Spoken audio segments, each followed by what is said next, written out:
ধৰি লোৱা ইয়াত দুটা দ্ৰৱ আছে প্ৰথমটোত কিছু ভৰৰ দ্ৰাৱকৰ বাবে 10 গ্ৰাম দ্ৰব্য পদাৰ্থ দ্ৰৱীভূত হৈছে আনহাতে আনটোত একে ভৰৰ দ্ৰাৱকৰ বাবে 20 গ্ৰাম দ্ৰব্য পদাৰ্থ দ্ৰৱীভূত হৈছে তুমি কোনটো দ্ৰৱ অধিক গাঢ় বুলি বিবেচনা কৰিবা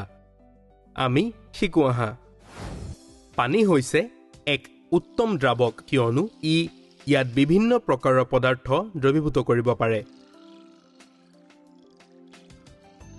গতিকে আমি ক'ব পাৰো যে পানী হৈছে এক সাৰ্বজনীন দ্ৰাৱক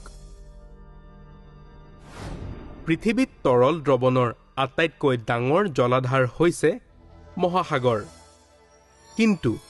ইয়াত থকা লৱণৰ ঘনত্ব অধিক হোৱাৰ বাবে সাগৰৰ পানী খোৱাৰ বাবে ব্যৱহাৰ কৰিব নোৱাৰি দ্ৰৱণ এটাৰ গাঢ়তা দ্ৰৱৰ ভৰ শতাংশৰ হিচাপত প্ৰকাশ কৰিব পাৰি The mass percentage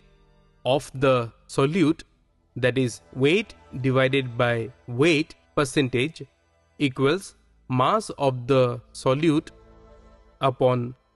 mass of the solution multiplied by 100 সেয়েহে 10 গ্ৰাম নিমখে 100 গ্ৰাম দ্ৰৱত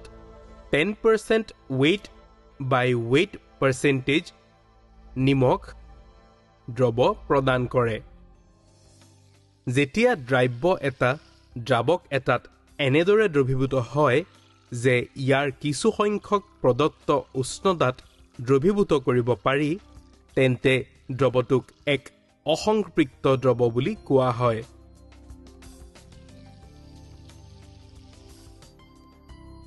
এটা দ্ৰৱ য'ত প্ৰদত্ত উষ্ণতাত আৰু কোনো দ্ৰব্য পদাৰ্থ দ্ৰৱীভূত কৰিব নোৱাৰি তাক সংপৃক্ত দ্ৰৱ বুলি কোৱা হয়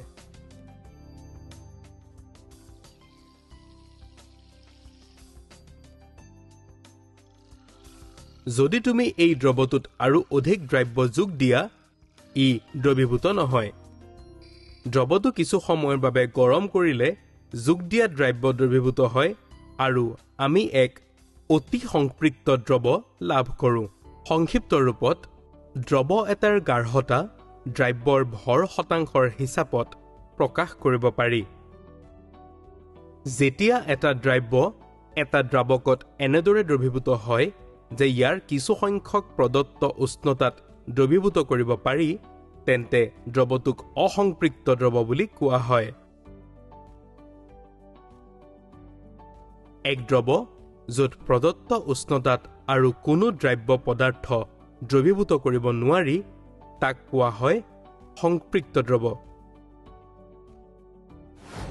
যিকোনো দ্ৰাৱকত দ্ৰৱীভূত কৰিব পৰা দ্ৰব্যৰ পৰিমাণ প্ৰদত্ত দ্ৰাৱকত থকা সেই দ্ৰব্য পদাৰ্থৰ দ্ৰৱণীয়তাৰ ওপৰত নিৰ্ভৰ কৰে আমাৰ আহিবলগীয়া ভিডিঅ'বোৰত দ্ৰৱণীয়তাৰ বিষয়ে অধিক জানিবলৈ চাই থাকা